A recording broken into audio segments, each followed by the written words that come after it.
What is up, folks, and welcome to the BJT show where I talk about sports, media, entertainment, among other things. I'm your host, Byron, and in this episode, I have a very special guest. He is a former offensive lineman for Georgia Tech, Willard Scissum Jr. Willard, thank you for joining me. Thank you for having me, man. It's an honor. Now, I understand that you played football at Georgia Tech, but I want to take it back a little bit. Let's kind of rewind a little bit. hmm What was your high school football experience like? Where'd you go to high school and play football? And also, what was your recruitment process like? Oh man, I went to the Walker School in Marietta, Georgia. Go Wolverines! My recruiting process was a little bit different than most. Walker is a small private school in Marietta, and I was an undersized lineman with 4 knee surgeries by the time he hit senior year, and I had no offers. And I was just like, it was. I was just in a state of mind where I was like, wow, my dream has always been to play college football, and I'm not sure if I'm gonna ever really live that dream. So my recruiting process was different, and I did everything I could to get recruited with everything that had happened to me, where all my situation had kind of provided for me. So I did stuff like I made all my highlights. I used to email schools like every week about my highlights. I actually every D1 school that had an available email address, I emailed them my height, weight, grade, or year. G, and then I sent them my highlight film from the game before and like my junior season film. So I was doing everything I could to get recruited, and especially not going to camps because I had 4 knee surgeries was really really hard to do. And a little bit about my backstory. I had basically I got injured my freshman year during wrestling season. I tore my meniscus in my right knee and some cartilage in there. And then the first day I get back for sophomore year football practice, because um I was sidelined for the summer going into my sophomore year of football. The first day I get back from practice, fully cleared, had my surgery, my knee is fine, my right knee is fine. I actually have my left knee dislocate. And so I dislocate my knee, I tear cartilage in it. Thank goodness my knee actually came back in, but I missed my whole sophomore year of athletics.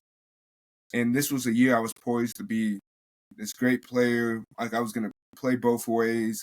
It was my time at varsity. I'd been at JV for so long. It was time for me to roll with the big boys, and I cut short. And then my junior year, I still recovering from my sophomore year. I'm running, I'm competing, but I can tell there's still something wrong with me.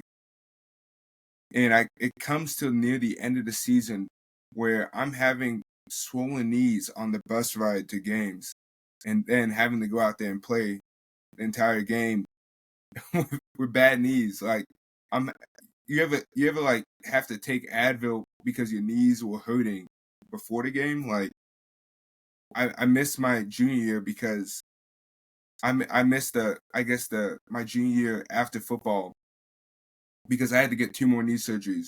And I went to the doctor and they told me, hey, 2 things. One, your knees they're misaligned. Like the same way if your car was misaligned and that would cause issues to the other parts of the car. If your knees are misaligned, that causes other like issues to the rest of your legs. So your knees are misaligned and then also your knees are deteriorated. So when the people like I got old man knees. I'm 16, 17 with knees of like a 60, 70 year old. At least that's what the doctors are telling me. And I have to get those knee surgeries and I'm in a hospital bed when all my other friends are enjoying winter break, enjoying spring break. I'm recovering for 2 knee surgeries. And so to go from that to not to like being on the hospital bed, not knowing what I'm gonna do, having no offers. I'm going in my senior year. I'm not even fully healthy going into my first game of the season. To go from that to, hey, I'm getting recruited by a D3 school. I'm getting recruited by some HBCUs. Hey, I'm getting recruited as a walk-on to schools like Wake Forest and Georgia Tech. I'm getting recruited. That's something you can only chalk up to the big man in the sky, because I don't know how anyone kind of bounces back from my situation and ends up in the places they were. And so my recruiting process was definitely different. Like I said, I was undersized. I wasn't like a big time recruit. Like, like they put on the rivals account, 3, 4, 5 star. I was a 0 star. Yeah. So It happens like that, man. It's all good though. When you signed your letter of intent to Georgia Tech, what was that like? oh, that was incredible. That was really incredible. I was so nervous. I was not because I wasn't confident, because I love Georgia Tech and I knew it was the school I wanted to be. I wanted my visit. I was like, this feels like home. This feels like a place where I can be my best version of myself. I can be my best athletic version, and I can be my best student version. And I felt like it was home, and it was nearby. I'm from Marietta, Georgia, so that's down the street from me. And I want to be a civil engineer, and Georgia Tech has one of the best civil engineering programs in the world, not just the United States, but in the world. And Georgia Tech just felt like the place to be. And so but I was nervous because I was like, wow, like it's real. It's like really happening. I got to sign my letter of intent. People didn't even know, like the only people who knew what school I was going to the day I signed my letter of intent were my parents and my college counselor, like the people who are in the counseling office, and they're helping you like pick what college you want to go to. And so they were like the only people who knew what school I was going to. And I get up to the table they have set out for all the, like, we had a whole assembly, like all the athletes signed like a letter of intent in front of the school. It really dope experience. Whoever came up with that idea, you deserve a promotion. I hope they're still doing it. But all the athletes signed a letter of intent. I wore a jacket the entire day. I had a Georgia Tech shirt underneath, and I was like, I'm gonna let you guys know at the assembly what school I'm picking. And then I took the jacket off. I was walking to the table and I signed to Georgia Tech. And so that was awesome. And I had such a great coaching staff and a lot of teammates who spoke life into me and helped me and supported me, even in high school. When kids are acting, kids are doing their own thing in high school, trying to figure out who they want to be. I had so many great people around me. So Nice. That's really cool for sure.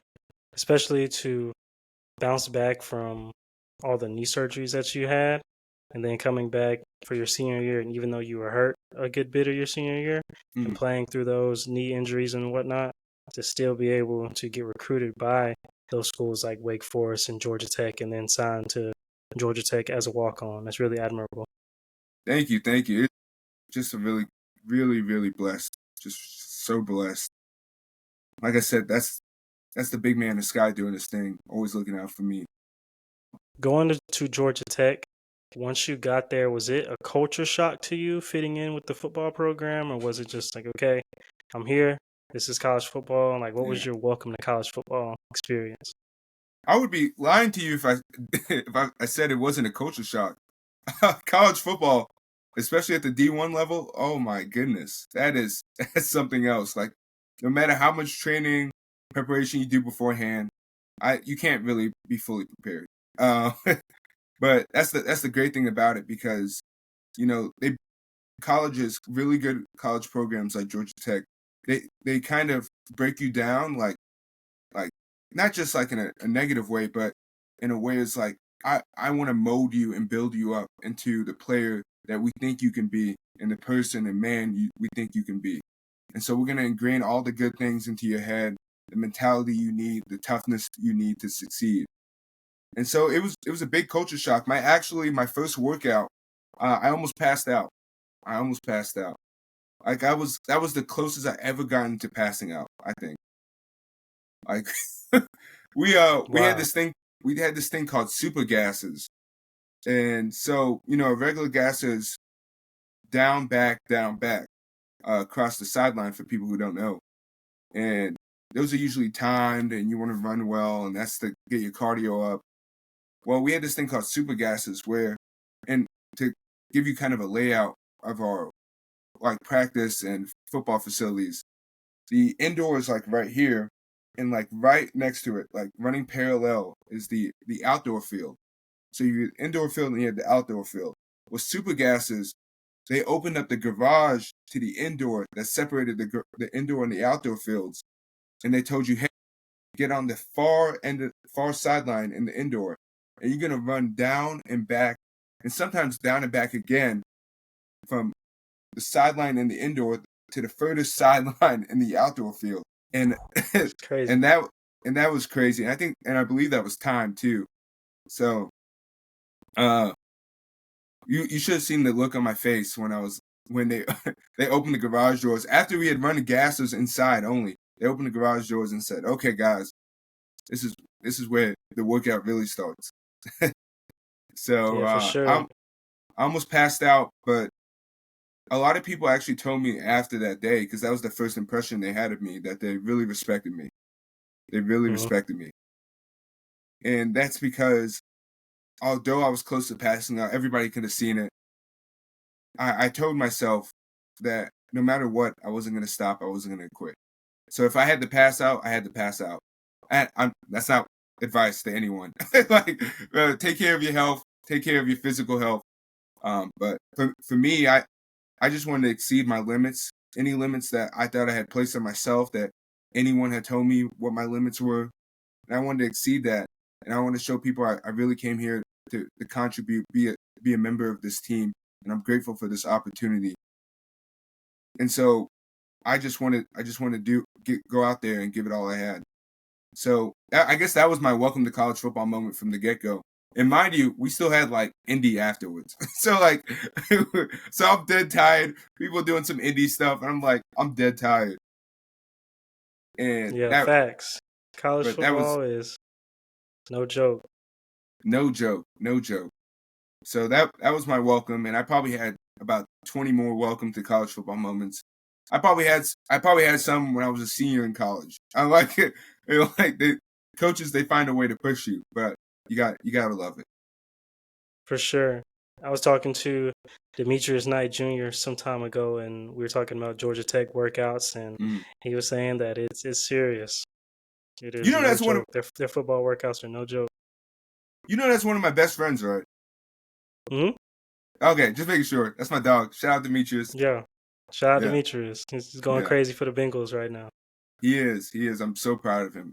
Incredible story. You got to interview him, but incredible Oh, story. I have. I have. Yeah, He's been on the show for sure. yeah, Definitely got to have him back on here. definitely. What was it like for you being a college football walk-on and earning a scholarship? I remember there was a video posted by Georgia Tech's football's social media account Mm. where you received a scholarship and everybody was like, "Oh, he's on Yeah. scholarship," and everybody's like screaming and going crazy. So, what was that moment like for you receiving that scholarship from being a Hmm. walk-on, but also that journey you were on as a walk-on when you first got to Georgia Tech? Wow. I I I never expected it. I never expected that to happen. It was because I played football for 6 seasons, and so I was a walk on for most of my journey, and I still claim my walk on hood. Walk on to the day I die. Gotta love the guys, the walk ons. Uh, but that was incredible. I never knew it was gonna happen. It was so random. It was the beginning of a practice. Just got done with stretch lines. Coach Key calls me up to break down the team. You know, we do tech jacks, like TECH, tech hit. So we're doing jumping jacks, we're yelling that out. And I no matter what, nobody has to tell me I'm gonna bring my all. Even in the tech jacks, I'm gonna be loud, I'm gonna be passionate, I'm gonna show people I care, I'm gonna get us fired up. And Coach Key knew that. And so I guess he thought that was the perfect opportunity to announce I was on scholarship. And I had so many people swarm me. I don't know if you saw the photos kind of afterwards, but I was like, oh, like I was in a sea of people, dude. I was like, oh man, I better keep my footing. I might get trampled on in my own announcement. But I truly grateful, truly blessed. I love the guys, and I'm glad to know that They had so much love for me, and that was just the beginning of a lot of cool things that was happening at that time. So Yeah, I'm sure that was a great moment for you, definitely. It's amazing seeing the different videos and clips on social media of walk-ons getting scholarships. I think that's really nice. really cool. And then I actually forgot to answer this part of the question, but what was it like being a walk-on in college football? Honestly, Coach Key, and he wasn't a walk-on himself, but Coach Key has such a profound respect for walk-ons, and he was my position coach and then my head coach later on.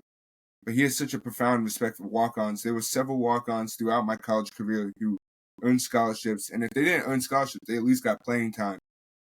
And so our walk-ons, we always were a very proud group. We knew that, we're doing just as much as everybody else, but we don't have the scholarship with it. And we're at Georgia Tech, one of the best institutions in the country, in the world, to be honest. And it's hard being a student athlete. It's really hard being a student athlete. But we took a lot of pride in what we did, and we might not always been on the field making the highlights and getting the game-winning touchdowns, but we did so much for the program, and we were highly respected because of it. And we worked so hard, and so many of us got opportunities to become the star of the field, to make the game-winning touchdown.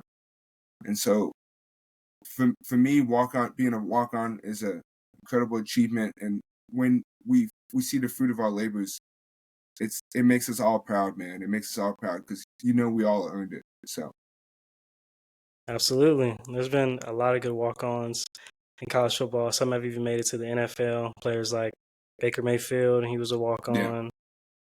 Uh, J.J. Watt was a walk-on. Hunter Renfrow was a walk-on at yeah, Clemson, I believe. yeah. So definitely understand the walk-on grind is not a joke, but it can definitely be rewarding in the end. Well, definitely, definitely. And I mean, like, it's just a blessing to play college football in general. We're living out our dreams, man. Like, there's not too much to be upset about, to complain about. With you being at Georgia Tech, weren't you at Georgia Tech for engineering, Yeah, civil. civil engineering?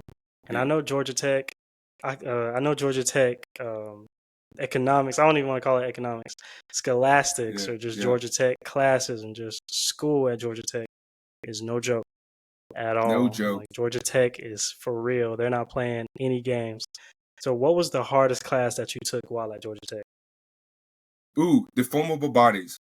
I'm gonna go ahead and say it right now. Deformable bodies. Second hardest, computer science for engineering. Those classes really pushed me. Oh man. For anyone who doesn't know and has the pleasure of not knowing what deformable bodies is, it's like if physics was like had the super soldier serum and it was like the hardest thing you ever took, and it was so conceptual and it had so many equations, and it was all about like the moment on the rotation, the material of the object and how it bends at this angle when this force is applied. If that's like deformable bodies, like that's one of those classes where people used to joke they're trying to weed you out of engineering while you're still early in college, because if you can get through this, you'll be fine. If you can't get through this and you realize, oh, engineering is not for me, then at least you know beforehand. And then computer science, that was just, I don't know if I just wasn't too great with computers, or I took it during my football season, so that could have been a factor.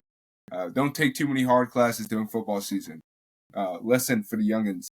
But those were definitely my hardest classes. Gotcha. And for the folks out there, I didn't mean to say economics. I meant to say scholastics.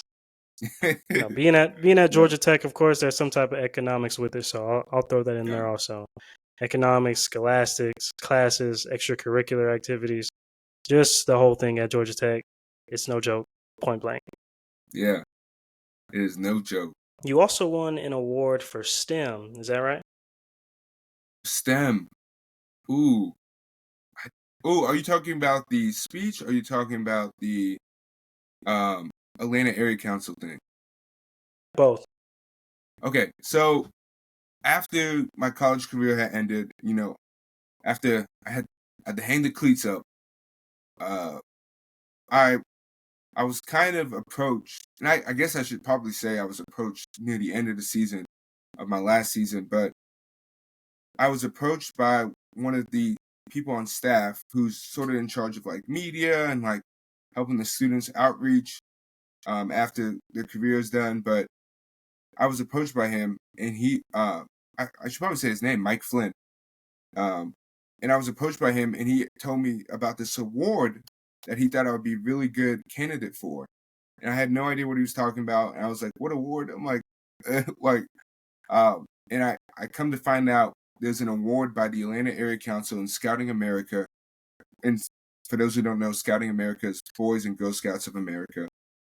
They have an award for best student athlete in Metro Atlanta or Centrally Georgia, and who exemplifies what it means to be a role model on and off the field.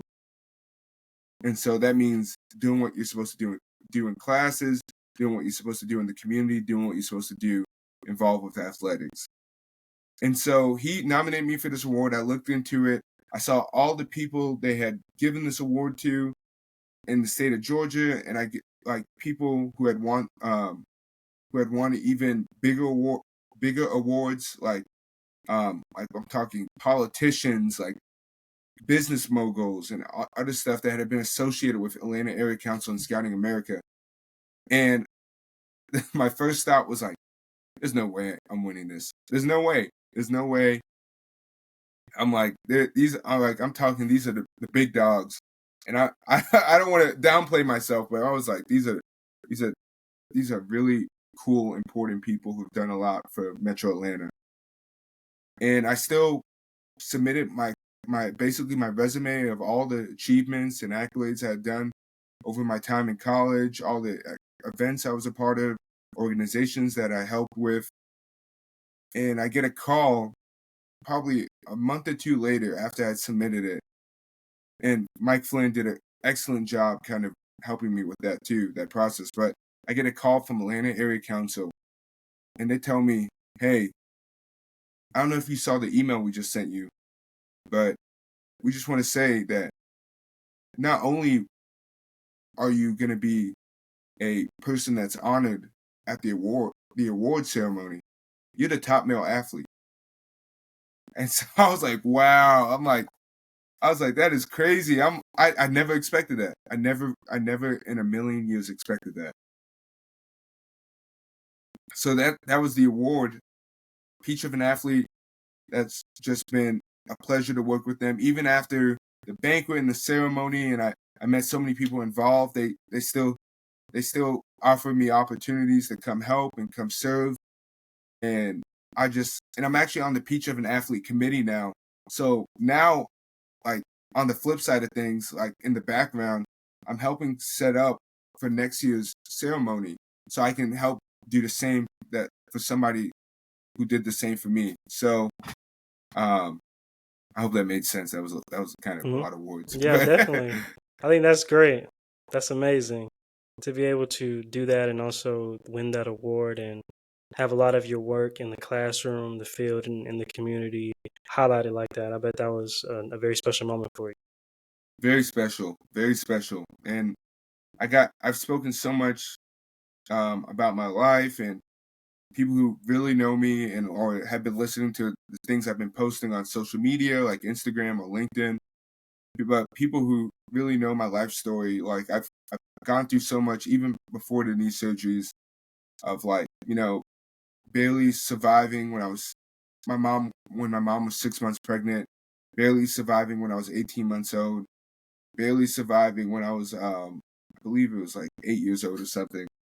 So people who know me know my like any place I've been in life, no matter if I was, like playing college football or doing something that maybe doesn't seem as glamorous, everything is a blessing. Everything has been a blessing in my life. Like the way God has looked out for me and made sure I got to the places I needed to be and legit saved my life on multiple occasions. Everything from here is a win. So Absolutely. Triumph and resilience. That's the way to go. that's the way to go. Perseverance also. That too. Not That just on the too. field, but in life. In life, man. Only direction we can move is forward. Absolutely. I want to go back to Georgia Tech football a little bit Yeah. because Georgia Tech is having a great season, but at least a great start to the season. But before I get into that, I want to ask you, what was your first impression like of Brent Key, and how do you think he's doing as the head coach now? Okay. First off, Georgia Tech football having a great season. Capital G, capital T. Uh, and then Coach Key. I mean, Coach Key. That's like one of the most important people in my life, and I hope he can say the same about me. but uh, but Coach Key, I love the guy. He is such an incredible coach, and a lot of people see that. But what you don't see behind the scenes is that he's an even more incredible person. So everyone sees Coach Key as kind of like that hard nosed, like, strong, big, emotional guy who loves to win and he's gonna get the most out of his players, but he's gonna get the most out of his players from like a character standpoint. It's not all about football to him. He wants to see us graduate. He's Coach Key always says he has two goals for us. He has a goal for us to graduate. That's the number one goal, and he has a goal for us to win a championship. And so Coach Key, he's a man who cares about his players off the field even more than he cares about them on the field. And so my relationship with Coach Key has been amazing all these years. I still talk to him at any chance I get, and he's doing a fantastic job with the program and the staff he's brought in, and the way they just been able to get so much out of the guys. And a big emphasis for Coach Key too is that we do we do a lot, and I would say this with Coach Key and just the overall Georgia Tech athletics. We really have opportunities to serve the community, and that's an amazing thing. And I think that really ties in with what it means to be a team, because to serve the community, you have to be someone who wants the greater good for the people around you and the places that you're in. And when you do that, you realize, hey, like it's bigger than me. It's way bigger than me, and you're able to put smiles on people's faces and know what it's like to help someone and be selfless and serve and be a leader. And all that plus the focus on academics and the focus on athletics, like I think that's has been a recipe for us and why Georgia Tech has been doing so well. So I'm watching the games, man. I love being on this side of the ball. I love being on this side, being a fan. So I'm really just happy for all my guys, and I know so many players still, so I love them to death, and I'm always supporting them. I think you made some really good points about being a good teammate and being selfless and serving the community. I'm really big on community work as well, especially through sports. So everything you were saying definitely resonates with me. So Yeah, I think that's very respectable and admirable also. thank you. And when I said emotional, I meant passionate. I don't know if that was, I don't know if that came across. Yeah, No, Coach that's Key's all good. passionate. Yeah, Coach Key seems like a no nonsense type of coach for sure. Yeah, no nonsense. But he'll love you to death even harder than he'll scold you for something you did wrong. So And speaking of Georgia Tech football, they had a big win against Clemson recently. yeah, They yep, beat Clemson. Was it yes, sir. in Clemson or is it where was it at Georgia Tech? It was at Georgia Tech. So they beat Clemson at Georgia Tech. They went on the Yes, field sir. goal, right? And it was electric. I can't believe it. Well, I can believe it, but I'm saying I can't believe like, wow, that's crazy type of thing. But Yeah, it was just crazy. They won on that field goal and they beat one of the best college football programs in the country, one of the best teams in the country. And I'm sure that it was very amazing to see that. You were there in person.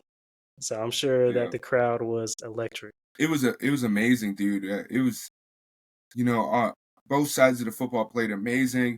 We had three players make ACC Player of the Week, so that goes to show you that we were firing on all cylinders. Um, actually, it was no, it was actually four players. Excuse me. We had Haynes King, of course, the King, Keelan Rutledge, Omar Daniels, and Aiden Burr. So that's 2 offensive players, 1 defensive player, 1 special teams player.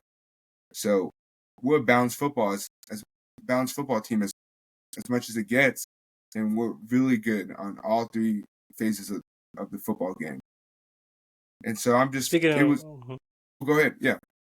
I was gonna say, speaking of Haynes King, how do you think he's matured and grown as a leader on the Georgia Tech football team?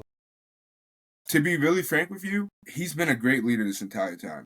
Like, even when he came in and, not many people knew him, and we had kind of heard about him a little bit from his time at Texas A&M.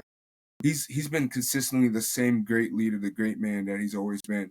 And of course he's improved, because we can all improve, but he's just been the same guy. He's very, very personable, easy to talk to, very friendly, talks to everybody in the locker room. I don't know if he purposely tries to do it, but it's just something that comes natural to him. But I see him talk to everyone, and everyone, no matter who you are, no matter if you're the star player or you're the guy at the bottom of the depth chart. Haynes will talk to you. Haynes he's a great friend. He's a great man. He's a great player. But Haynes has just done tremendous. And he said something the other day. Team is only as tough as their quarterback, and Haynes is as tough as it gets. So you can imagine how tough our football team is now. Yeah, Haynes is a dog. Haynes is a He's a dog for dog. sure. He can run the ball. He can throw the ball.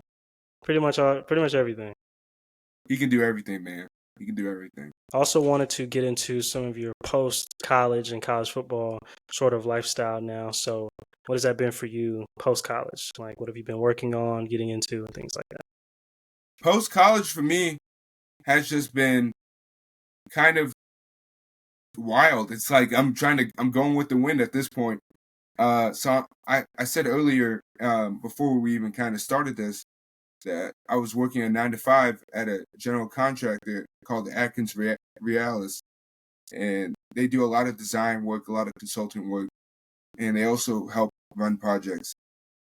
But the time before I started kind of this job and the time after I got done with football, I was doing so many things. I went to Philadelphia in January to an Uplifting Athletes annual leadership conference. And for those who don't know what Uplifting Athletes is, it's a nationwide nonprofit organization that harnesses the power of sport to help support the communities of those affected by rare diseases.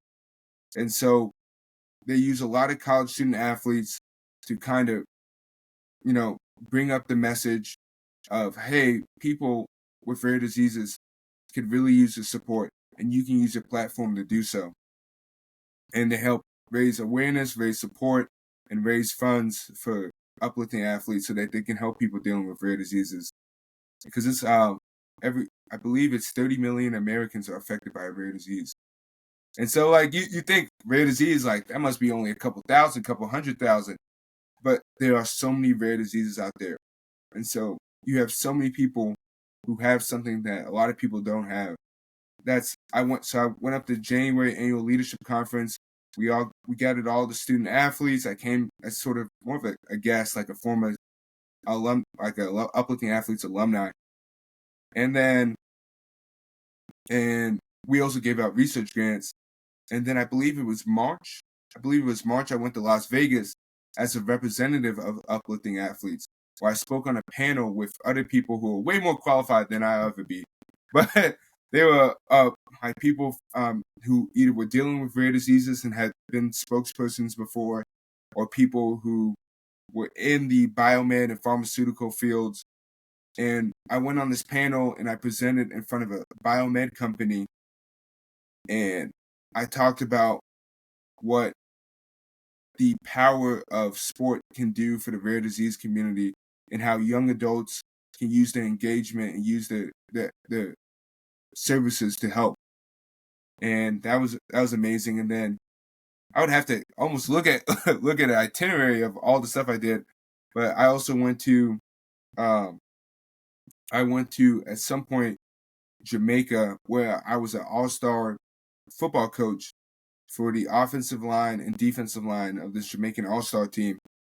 And I was there for almost a week, and I saw so many great young players who were diamond in the rough, or who had not got the exposure they could get if they were in America because they were in Jamaica, and Jamaica wasn't, college coaches aren't really going to Jamaica to recruit football players.